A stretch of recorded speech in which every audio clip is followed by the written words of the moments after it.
오늘 우리가 5월달 또 첫날을 맞으면서 주일을 맞는 복된 날입니다.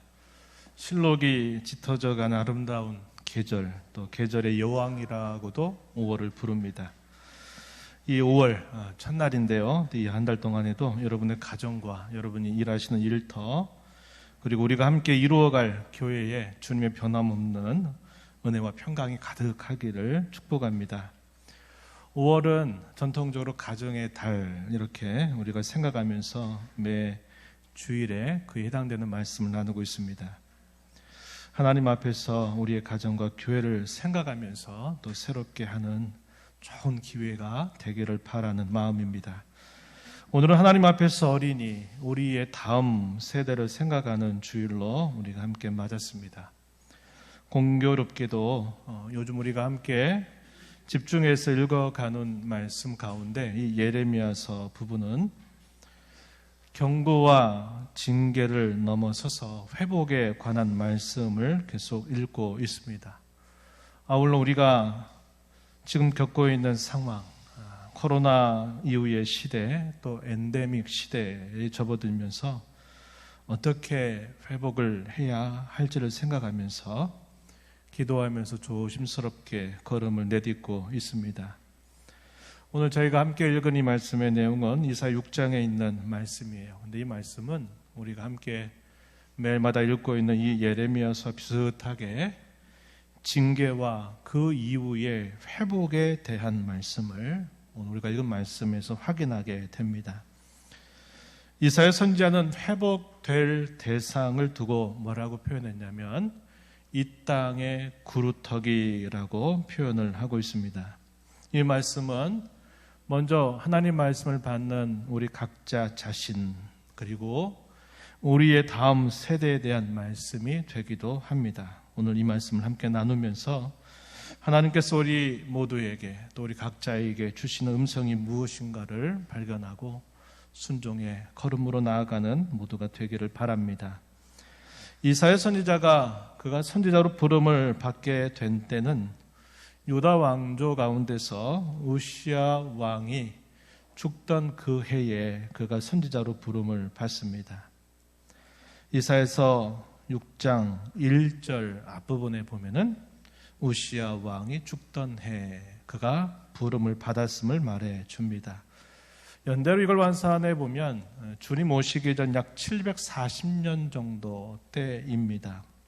당시 유다 백성에게 있어서 52년 동안이나 유다를 꽤 잘 다스렸습니다. 그리고 평화와 번영을 이루게 했던 이 우시야 왕이 죽었다고 하는 사실은 유다 백성들에게 있어서는 참 안타까운 일이었습니다. 우시야 왕이 그렇게 오랜 시간을 다스리는 동안 그는 대부분 하나님을 잘 섬기고 백성들을 잘 다스렸던 그런 왕으로 알려져 있습니다. 우시야의 죽음은 번영의 시대가 이제 끝날 수 있겠다라는 것을 상징할 만한 중요한 사건이 됐습니다. 이사야는 유다 왕 우시야가 죽던 해인 주전 740년 그때 선지자로 부름을 받아서 히스기야 왕의 통치 말기인 주전 687년까지 다스리게 되는데 이때까지 말씀을 전하게 되는데 이 기간이 무려 한 53년이라고 하는 시간 동안 하나님의 말씀을 전한 선지자였습니다. 이 말씀은 이사야서 1장 1절 말씀해 보게 되면 유다 왕 우시야와 요담, 아하스, 히스기야 시대에 아모스의 아들 이사야가 유다와 예루살렘에 관하여 본 계시다. 그래서 이사야서 전체를 처음 열고 있는 말씀에서 그가 어떤 시대에 걸쳐서 이 말씀을 전했는가 알려줍니다. 이것이 53년이라고 하는 시간 동안 말씀을 전하게 돼요. 그런 사이에 큰 변화가 있게 되죠. 당시에는 북쪽에는 이스라엘 나라가, 남쪽에는 유다 나라가 있었는데 예언을 하고 있는 중에 주전 721년경 이 북쪽 이스라엘 나라는 아수르 나라에 의해서 패망을 당하면서 포로로 끌려가게 되는 일이 있게 됩니다. 이건 충격적인 사건이었을 겁니다. 남쪽에 남아있는 유다는 그 북이스라엘 나라의 패망을 반면교사로 삼아서 하나님을 잘 섬기지 못하고 북쪽 이스라엘의 전체를 밟아 답습해가는 그런 처지였다 하는 겁니다. 이것이 안타까운 상황이었어요. 이사야서는 다른 선지서들과 다르게 자신이 소명을 받은 그 사건을 먼저 기록해 주지 않고 이사야서 6장, 오늘 우리가 읽은 본문에 가서야 비로소 자기가 선지자로 부름받았다는 사실을 말해 줍니다. 대부분의 선지서들은 가장 먼저 자기가 어떤 왕 때 하나님께서 자기에게 말씀이 임해서 그가 선지자로 세워졌다 하는 것을 이야기하거든요. 그런데 이사야서는 6장에 가서야 비로소 그러한 자기가 소명받은 사건을 말해주고 있다 하는 것이죠. 왜 이렇게 후반부에 이 말씀이 기록이 되었을까 생각해 보면 그가 소명을 받았던 그 시대의 상태가 어떠했는지, 특히 신앙적으로 어떤 상태에 있었는지를 먼저 소개해 주기 위한 것임을 알게 됩니다. 바로 그러한 사회적이고 역사적이고 신앙적인 이러이러한 상태에 있을 때 하나님 앞에 그런 상황 속에서 이사야를 선지자로 불러서 오랜 시간 동안 그의 말씀을 전하게 하셨다는 거죠. 그 당시에 그들의 영적인 실상이라든지 그들이 하나님 앞에 살고 있는 그들의 모습에 관하여서는 이사야서 1장에서부터 5장에 비교적 자세하게 기록이 되고 있어요. 그 가운데 특별히 1장의 처음 부분을 잘 보게 되면 그 당시 하나님을 대하는 이 유다 백성들의 모습이 어떠했는지, 그들의 영적인 실상이 어떠했는지를 우리에게 잘 알려주고 있습니다. 몇 구조로 한번 살펴볼까요? 이사야서 1장 2절 이하에 보면은 이렇게 말씀합니다. 하늘이여 들으라, 땅이여 귀를 기울이라. 여호와께서 말씀하시기를 내가 자식을 양육하였거늘 그들이 나를 거역하였도다. 부모가 자식을 낳아서 양육하는 일에 힘을 기울였는데 그 자식이 부모를 거역했다. 이런 비유를 통해서 하나님과 자기 백성의 관계를 말씀하십니다.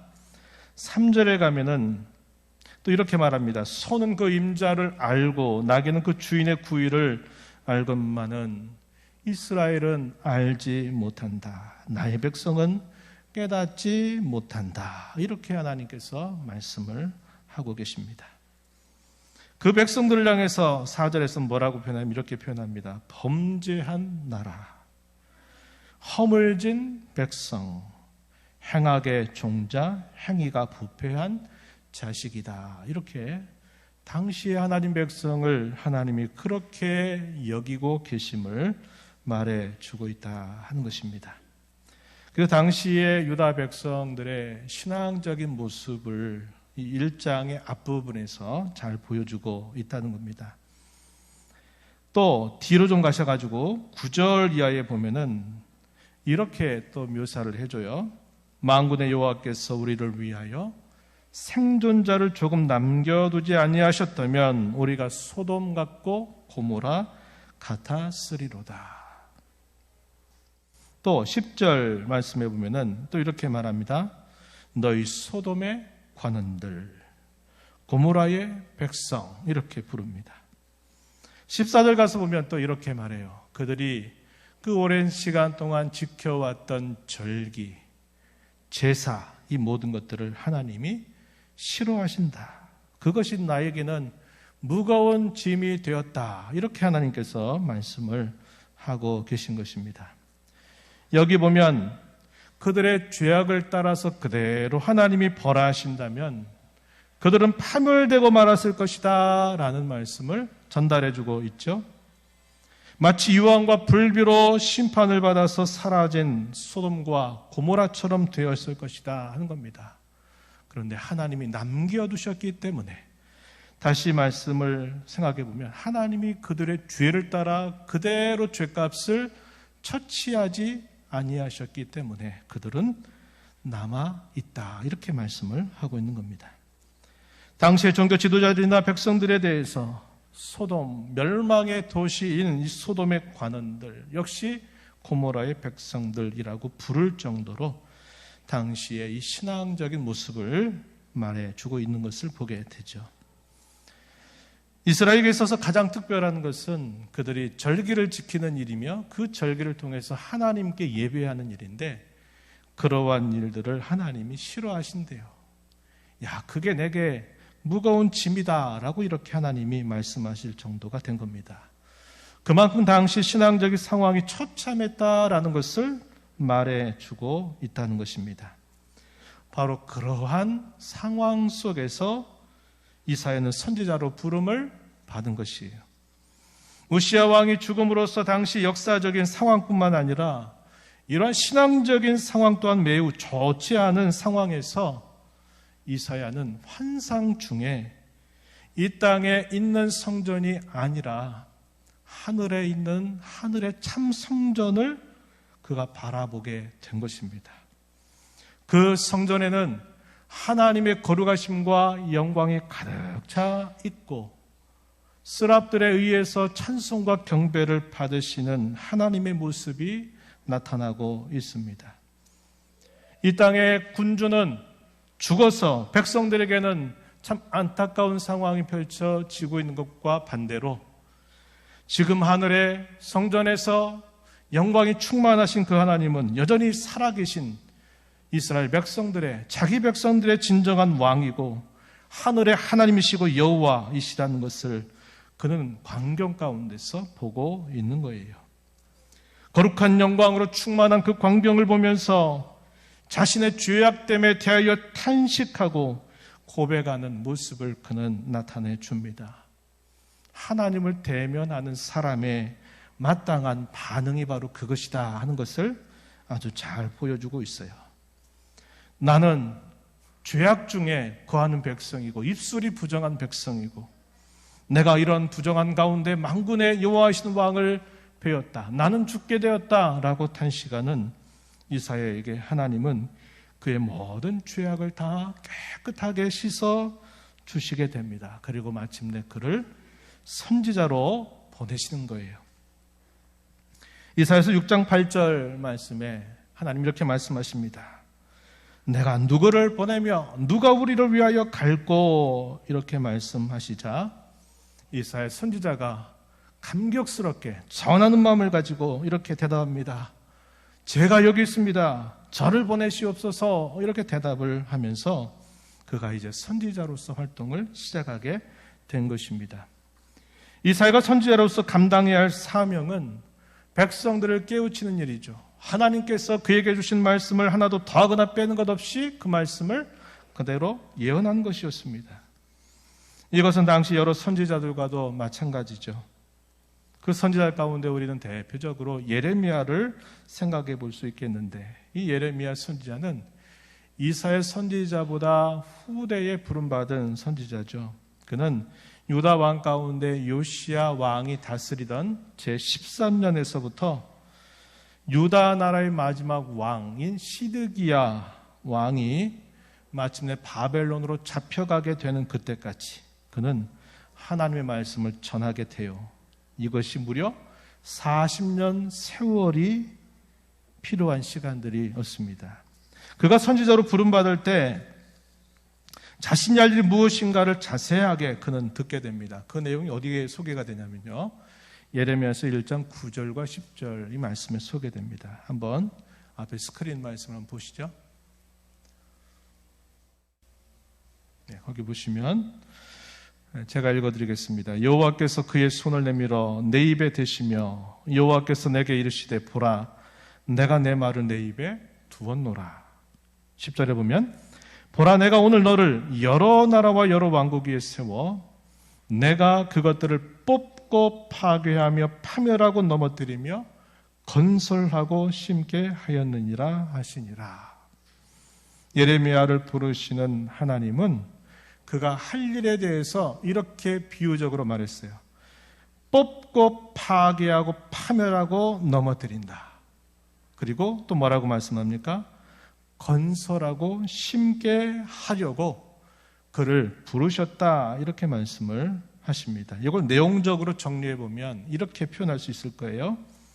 당시 하나님의 백성을 책망하고 경고하며 동시에 징계와 회복을 전하는 것, 이렇게 그 내용을 정리해 볼 수 있는 표현입니다.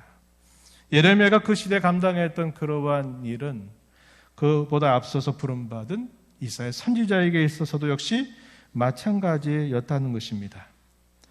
그런데 그가 이러한 사명을 감당하러 부름을 받고 이제 선지자로서 사명을 감당하게 되는데, 그가 가야 할 길은 환영을 받고 존경을 받는 길은 아니었습니다.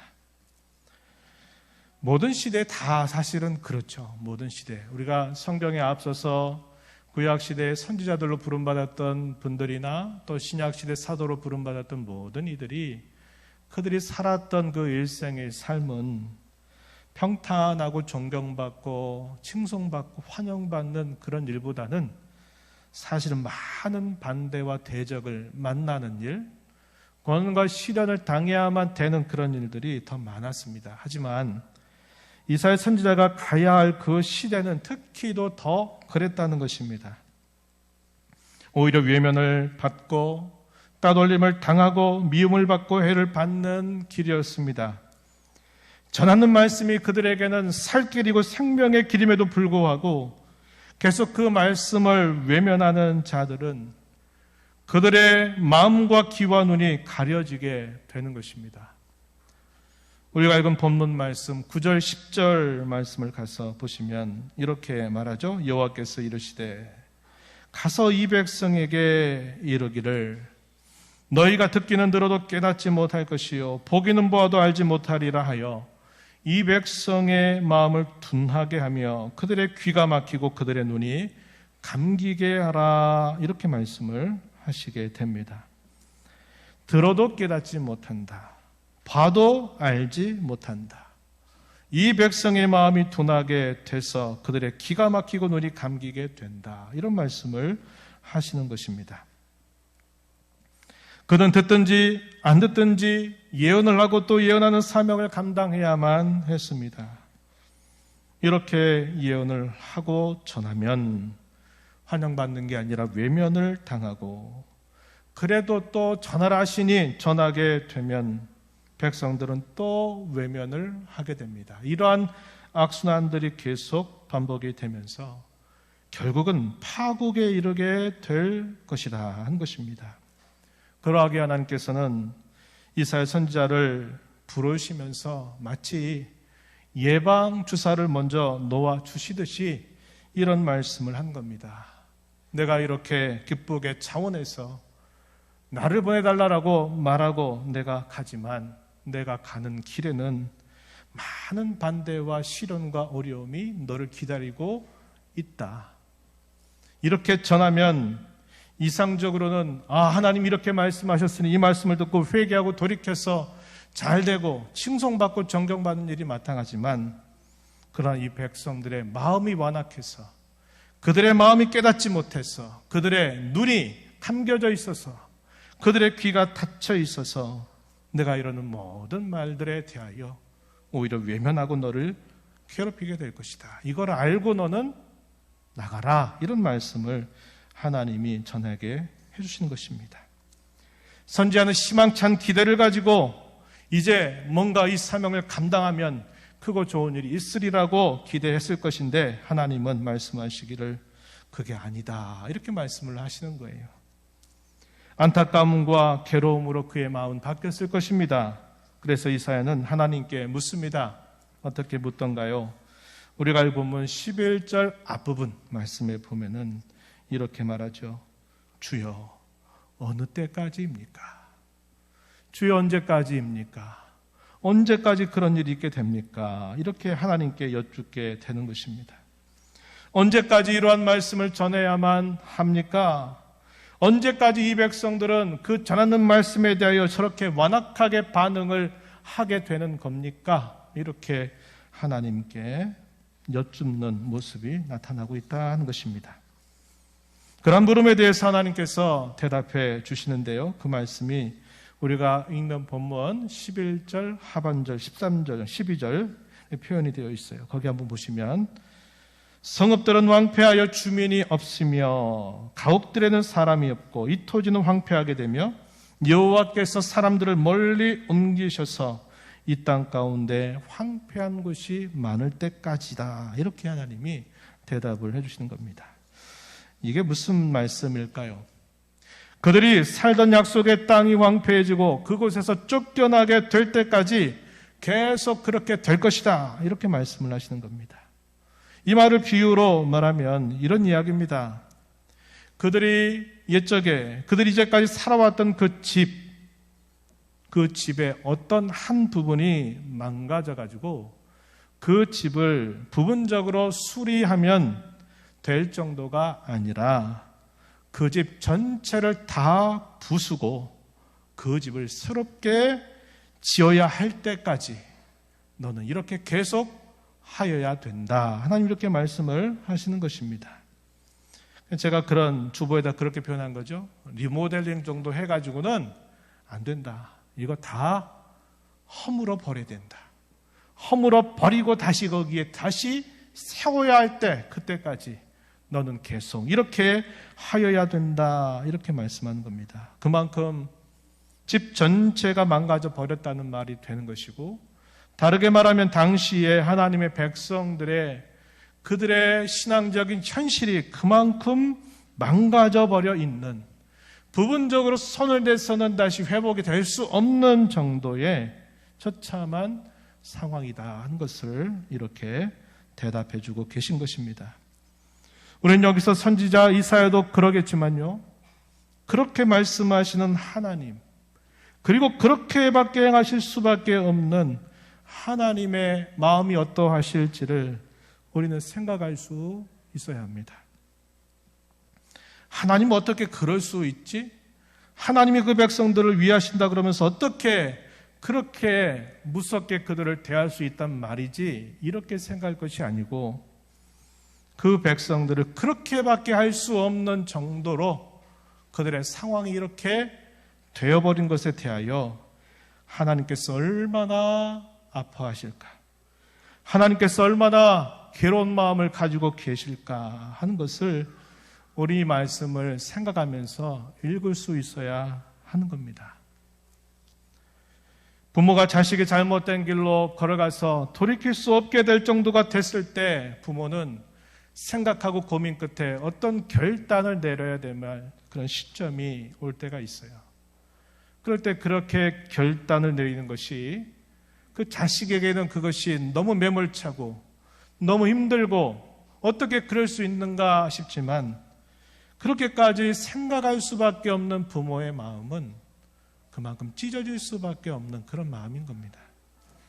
하나님이 오늘 갑자기 이렇게 하신 게 아니었어요. 우리가 지난번에도 그런 말씀을 나누지만 적어도 예레미야 시대 때는 23년이라고 하는 기간 동안 계속 말씀의 종들 보내서 돌아와라, 살 길이 이거다, 나를 섬기는 것이 너희가 잘 되는 일이고 너희가 번영을 누리는 길이고 대적들이 너희를 넘볼 수 없는 길이라는 것을 끊임없이 말씀하시는데, 당시 백성들이 완악한 마음으로 그 말을 듣지 않고 여전히 자기의 길을 가겠다, 자기가 자기의 삶의 주인이 돼서 자기가 해보고 싶은 대로 살아가겠다고 고집했던 그들에게 결국 어쩔 수 없이 그런 말씀을 전할 수밖에 없는 그 마음, 예레미야는 그런 말씀을 전하면서 눈물로 밤을 씻어올 때가 얼마나 많았는가를 우리는 알게 되죠. 그렇게 하신 하나님의 마음은 그보다 얼마나 더 하시는지를 생각할 수 있어야 한다는 겁니다. 아파하시는 하나님의 마음, 괴로워하시는 하나님의 마음을 읽을 수 있어야 한다 하는 겁니다. 우리가 이 말씀의 이면 속에 그런 하나님의 마음을 읽을 수 있고 헤아릴 수 있는 정도의 신앙이 된다면 그 신앙은 참 좋은 신앙이에요. 그런 신앙은 진짜 신앙생활을 시작하는 모습이 될 것입니다. 우리의 진정한 신앙생활은 내가 기분이 어떻고 내 상황이 어떻고 나는 어떠하며 이런 것에 항상 관심을 가지고 있는 신앙은 아직은 진짜 신앙생활이라고 말할 수 없어요. 그건 아직 매우 어린 신앙입니다. 우리의 신앙이 깊어지고 제대로 된 신앙생활을 하려면 하나님이 왜 그렇게 말씀하실까? 하나님 말씀하시는 그분의 마음이 어떠실까를 생각할 수 있다면, 그것을 가지고 함께 아파할 수 있다면 그 신앙생활은 진짜 신앙생활로 들어갈 수 있게 해준다고 하는 것입니다. 얼마나 철저하게도 무너뜨려야 하는지 이어지는 말씀은 그것을 강조하고 있습니다. 13절 상반절 말씀 한번 보시면 이것도 비유적인 표현으로 되어 있어요. 그 중에 10분의 1이 아직 남아 있을지라도 이것도 황폐하게 될 것이나 밤나무와 상수리나무가 배임을 당하여도 그 그루터기는 남아 있는 것 같이, 이렇게 표현을 하고 있습니다. 10분의 1이 남아 있는 것만으로도 안 된다. 그것마저도 황폐하게 될 정도.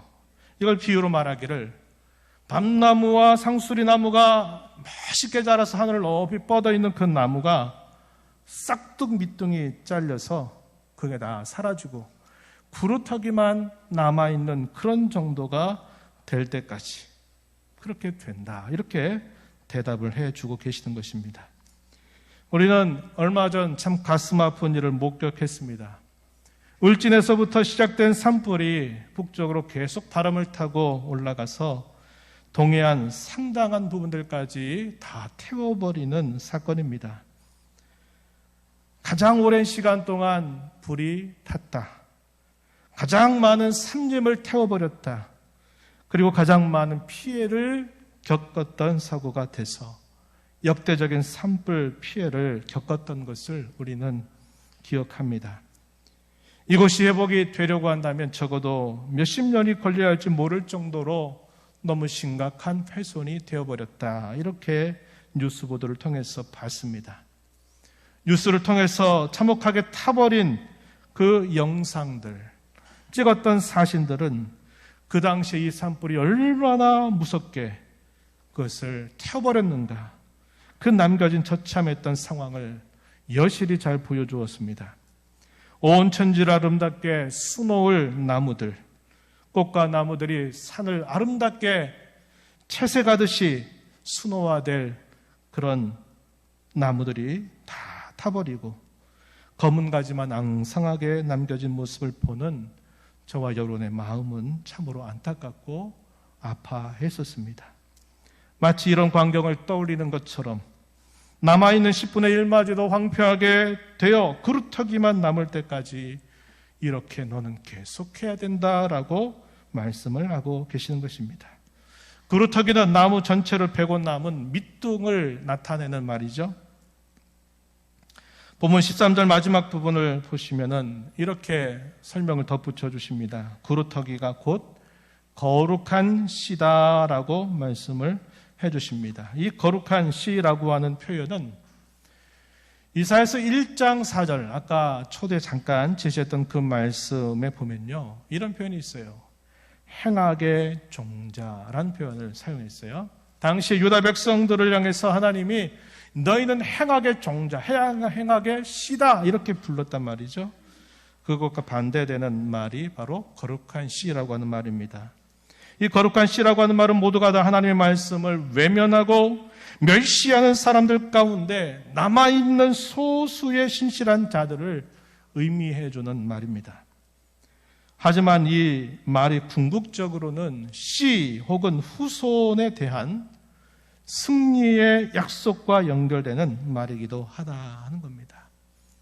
우린 창세기 3장 15절에서 여자의 후손과 뱀의 후손 사이에 철천지 원수관계가 돼서 여자의 후손이 뱀의 머리를 칠 것이고 뱀은 그의 발꿈치를 상하게 한다 하는 그 예언의 말씀을 기억합니다. 여기 여자의 후손, 여자의 씨라고 하는 이 말, 그리고 훗날 시간이 흘러서 하나님께서 아브라함에게 그에게 언약을 세우시고 그 아브라함의 씨로 말미암아 천하 만민이 그 씨로 말미암아 복을 받으리라고 예언했던 그 말씀, 창세기 22장 18절에 보면 그 씨에 대한 말씀을 하고 있어요. 그 씨가 가까이는 이삭이 될 것이고 그 씨가 가까이는 그 이삭의 자손이 될 것입니다. 그런데 바울 사도는 갈라디아서 3장 16절에서 그 씨에 대하여 뭐라고 표현하냐면 바로 그 씨가 곧 그리스도이시다. 이렇게 해석을 해주고 있다 하는 겁니다. 그리스도를 통해서 구원받은 자들만이 곧 구루터기가 되어서 그 구루터기에서 다시 싹이 나고 가지가 뻗어가고 또 거기서 꽃을 피우고 열매를 맺게 된다 하는 것을 이 마지막에 있는 이 말씀을 통해서 하나님이 이사야에게 알려주고 계신 거예요. 우리는 이 마지막 이 부분에서 우리는 희망을 보고 회복의 시작을 보게 되는 것입니다. 이제 이 교훈을 가지고 오늘 우리 현실을 한번 생각해 보십시다. 오늘 우리는 2년 4개월이라고 한 코로나 시대를 겪어왔습니다. 예전 우리의 일상 전체가 다 멈추어 선 것은 아니었지만 그러나 이토록 큰 변화를 겪은 적이 없을 만큼 큰 변화, 낯선 현실을 우리가 오랜 시간 살아왔습니다. 물론 여기까지 하나님이 우리를 도우셔서 인도해 주셨죠. 오늘 우리가 읽은 이 말씀의 결론은 구루터기가 남은 때, 곧 그때가 바로 회복의 시작이다라고 가르쳐주고 있는 것입니다. 이것이 하나님의 변치 않는 약속임을 우리는 기억해야 하겠습니다. 이제 우리는 조심스럽게 코로나 이후의 시대 혹은 엔데믹 시대에 접어들었습니다. 새로운 출발선에 서게 된 것이에요. 우리 이런 새로운 출발선에서 회복을 약속해 주신 하나님의 말씀을 붙들고 우리는 다시 시작해야 합니다. 계속 시간이 될 때마다 강조하지만 여러분, 예전과 똑같은 모습으로 돌아가는 것은 안 돼요. 하나님이 예전과 같은 모습으로는 안 된다. 그래서 온 세계를 다 강제 멈추게 하셨던 사건이 이 코로나 시대 아닙니까? 우리의 신앙이 그동안 못 해봤던 것들을 똑같이 그저 시작만 하면 된다고 생각하면 안 돼요. 무엇보다 중요한 것이 우리의 신앙의 진짜 본질, 우리의 신앙의 가장 중요한 핵심, 여기로 돌아가서 다시 걸음을 떼기 시작해야 한다는 겁니다. 신앙의 언저리, 신앙이라고 하는 이 테두리에 이 가장자리만을 이렇게 계속 맴돌면서 된다, 됐다 이런 생각을 하는 것을 더 이상 용납해서는 안 돼요. 우리의 신앙은 그 신앙의 가장 핵심과 본질로 들어와야지 신앙이라고 하는 것 안에 그저 주변에 맴돌고 있는 거기에서 내가 신앙생활하면 된다. 이렇게 해서는 제대로 된 출발을 할 수 없고 회복을 향해 나아갈 수 없다는 것을 꼭 기억하자는 것입니다. 그러기 위해서 우리는 무엇보다 제가 여러분들과 함께 강조하면서 나누고 싶은 것은 복음과 하나님 나라 신앙으로 거듭나야 한다 하는 것입니다. 예수님께서는 공생애 처음 시작하시면서 이 말씀으로 첫 말씀을 이어섰어요. 마가복음 1장 14절 15절 말씀에 보면은 이렇게 말합니다. 요한이 잡힌 후 예수께서 갈릴리에 오셔서 하나님의 복음을 전파하여 이르시되 때가 찼고 하나님의 나라가 가까이 왔으니 회개하고 복음을 믿으라. 이렇게 예수님이 말씀하셨어요. 하나님의 복음 이렇게 표현됐고 또 하나님의 나라가 지금 바로 너희 손에 닿을 듯한 만큼 요 앞에 지금 와 있다 이 말이에요. 가까이 와 있다 이 말은 손에 잡힐 듯이 가까이 와 있다. 그 나라에 들어가려면 회개하고 복음을 믿어야 된다. 이렇게 예수님이 말씀하셔서 예수님의 공생의 사역 가운데 가장 핵심적인 주제가 바로 이 복음과 하나님의 나라에 관한 말씀임을 분명하게 가르쳐 주고 있습니다. 어떤 사람이 성경 말씀을 보면서 이 성경에서 뭐를 끄집어내냐면 이 성경에서 율법을 끄집어내는 사람들이 많아요.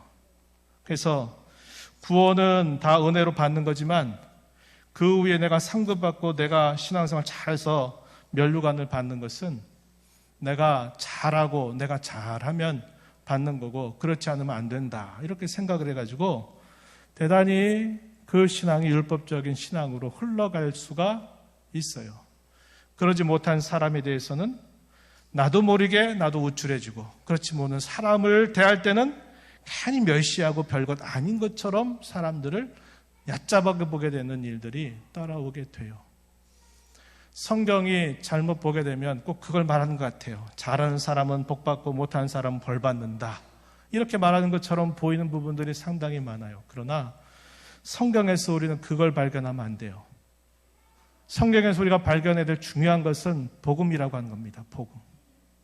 우리가 하나님 앞에 얼마나 큰 죄인인가, 하나님이 우리를 붙잡아주지 않으면 안 된다고 하는 이 절박함이 우리의 심령 속에 이 말씀을 통해서 늘 확인이 되어야 되고, 내 죄를 용서하고 새롭게 될 그 유일한 길은 나의 구속자이신 그리스도께서 나를 위하여 당하신 그분의 고난과 죽으심과 부활이 아니고서는 안 된다고 하는 이 간절한 마음, 그리스도를 굳게 붙드는 그 마음, 구원받은 은혜에 감사하면서 내가 교회 가운데서 어떤 일들을 행하고 내가 살아가면서 어떤 일들을 행하는 것을 마치 자랑거로 여기는 것이 아니라 주께서 이렇게 하신 일이므로 주께 영광을 돌리고, 그러면서도 항상 자신을 낮추고 겸손한 자세를 가지면서 우리 주님을 높이는 삶, 이것이 어디로부터 나오느냐? 복음을 아는 사람에게서 나오는 거예요. 이 복음을 모르면 신앙생활 잘한 것 같고 오래 한 것 같은데 거기에서 이런 율법적인 이런 신앙이 길러지게 된다는 거예요. 그렇게 되면 안 된다 이 말입니다. 그래서 우리가 다시 돌아가게 될 때 가장 무엇보다도 이 복음의 이치를 깊이 다시 확인하고 복음을 다시 만나고 복음을 발견해야 돼요. 여기 자리에 계신 우리 어르신들, 또 우리 젊으신 분들, 그리고 오늘 이 자리에 함께하고 있는 우리의 다음 세대들, 우리 어린 친구들에게도 마찬가지로 우리가 진정으로 거듭나려고 하면 이 복음이 아니고서 안 된다는 것을 분명하게 알고 이 복음을 발견하고 이 복음을 만나서 내가 지금 이 땅에 살고 있지만, 이 세상 가운데 살고 있지만 나는 지금 이 땅에서 이미 하나님의 나라를 나는 매일매일 살고 있다고 하는 이런 의식을 갖고 이러한 분명한 생각을 가지고 확신을 가지고 우리가 오늘을 살아가고 내일을 살아가는 자세가 있어야만 된다 하는 겁니다. 하나님의 나라는 이미 임했어요. 그리고 그 나라는 계속적으로 지금도 그 나라는 계속 확장되어 가고 있습니다. 그리고 그 나라는 그리스도께서 다시 오시게 될 그때 완성이 되실 겁니다. 우리는 죽어서 비로소 천국 가고 하나님 나라 가는 게 아니라 내가 복음을 통해서 예수 그리스도를 인격적으로 만나는 그 순간부터 나는 이미 하나님의 나라를 지금 살고 있다고 하는 것을 깨닫게 되는 거예요. 그래서 먹든지 마시든지 무엇을 하든지 그저 잘 먹고 잘 살고 잘 누리고 사는 것을 삶의 가치와 성공으로 여기는 것이 아니라 내가 먹고 마시고 살고 하는 일들, 수고하고 땀을 흘리고 하는 이 일들을 통해서 하나님의 뜻이 이루어지고 하나님의 통치가 임하고 하나님의 나라의 거룩한 열매들이 내 삶과 우리가 함께하는 이 모습 속에서 열매로 나타나는 일들을 꿈꾸며 살아가야 된다는 것을 깨닫게 되는 겁니다. 그래서 우리는 다시 시작하면서 이 복음과 하나님 나라 신앙으로 다시 돌아가서 잘못된 것들은 과감하게 벗겨내고 버리고 다시 세워가는 자세를 가져야 한다는 것입니다. 마지막으로 하나님의 뜻과 마음을 헤아리는 신앙으로 우리는 돌아가서 다시 시작하자고 하는 것입니다. 로마서 11장 33절 이하에 하나님의 구원의 놀라운 경륜을 생각해 보는 바울 사도는 하나님을 찬양하면서 이렇게 찬송 올려드려요. 33절에 깊도다 하나님의 지혜와 지식의 풍성함이요 그의 판단은 측량하지 못할 것이고 그의 길은 찾지 못할 것이로다. 누가 주의 마음을 알았느냐? 누가 그의 모사가 되었느냐? 누가 주께 먼저 드려서 갚으심을 받겠느냐? 이렇게 반문하는 이 질문은 무슨 말입니까? 누구도 그렇게 못했다, 할 수 없다, 못한다 하는 것을 이야기해 주는 말씀이죠. 누가 주의 마음을 알았습니까? 그분의 뜻과 그분의 깊으신 생각을 누가 알겠습니까? 알지 못했다는 거예요. 그러나 바울 사도는 뒤에 가면 고린도교 성도들 향해서 이렇게 말합니다. 고린도서 2장 16절 말씀해 보니까 이렇게 말해요. 누가 주의 마음을 알아서 주를 가르치겠느냐. 이렇게 묻고는 답해주기를 그러나 우리가 그리스도의 마음을 가졌다. 이렇게 가르쳐주고 있다는 겁니다. 우리의 신앙생활은요, 내 뜻과 내 생각과 내 마음을 관철시키는 신앙이 아니라 하나님의 뜻과 그분의 마음을 헤아리는 신앙으로 돌아가야만 된다 하는 겁니다. 그렇게 되지 않으면 우리의 신앙의 체질이 안 바뀌어요. 똑같은 일이 예전처럼 반복이 될 겁니다. 그동안 멈춰왔던 일들을 시작하면서 한편으로는 좀 익숙해졌어요. 근데 또다시 뭘 하려면 이제 또 수고를 해야 되거든요. 땀을 흘려야 되거든요. 그러면 이것저것 또 귀찮은 생각들이 우리 마음에 하나씩 나오게 됩니다. 그러면 또 원망하고 불평하는 일들이 생겨나고 그런 일들 속에서 주님이 우리에게 그동안 멈춰서게 하셨다가 이제 하나씩 열어주고 계시는데 또 예전과 똑같이 누가 어떻네 뭐가 어떻네 또 다투고 원망하고 이렇게 해보세요. 그건 주님의 마음을 헤아리는 신앙이 아닙니다. 그렇게 가면 안 돼요. 만약에 그렇게 된다면 하지 않는 게 좋습니다. 우리의 신앙의 걸음을 다시 시작하면서 체질을 바꿔야 돼요. 하나님이 뭘 원하실까? 주의 마음이 어떠하실까? 주님이라면 어떻게 하실까? 이것을 묻고 생각하고 우리의 생각을 고쳐먹고 우리의 태도를 고쳐먹고 안 되면 하나님께 기도하고 무슨 말을 하려고 하면 하나님의 말씀을 하는 것 같이 하고 무엇인가 봉사하려면 하나님이 공급하시는 힘을 공급받아서 하라고 하셨던 그 말씀을 우리가 마음에 깊이 생각하면서 조심조심 서로 아끼고 배려하는 마음 가지고 주의 마음을 헤아리면서 한 걸음 한 걸음 우리의 발걸음을 떼게 되는 저와 여러분이 되기를 진심으로 바랍니다. 오늘 이 자리에 계신 우리 먼저 신앙생활 하신 우리 성도님들 그리고 우리 2층에 있는 우리 다음 세대 우리 귀한 생명의 새싹들 모두가 다 이 땅의 그루터기가 되시기 바랍니다. 그리고 아직 배워지지 않은 것들이 수 있다면 더 배워버리십시다.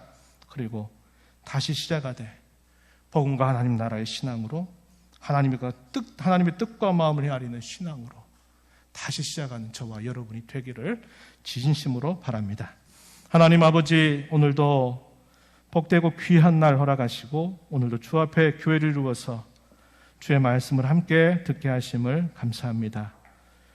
저희에게 주셨던 이 말씀처럼 또다시 우리에게 새로운 시대를 향해서 출발하게 하신 이 은혜를 감사하면서 주의 약속의 말씀을 붙들 뿐만 아니라 우리가 예전과 똑같은 모습으로 돌아가지 않게 하시고 복음과 하나님 나라의 신앙으로 거듭나고 하나님의 뜻과 마음을 잘 헤아리는 신앙으로 돌아가서 한 걸음 한 걸음 주께서 약속하신 회복의 걸음을 걸어가는 저희 모두가 되게 해 주옵소서.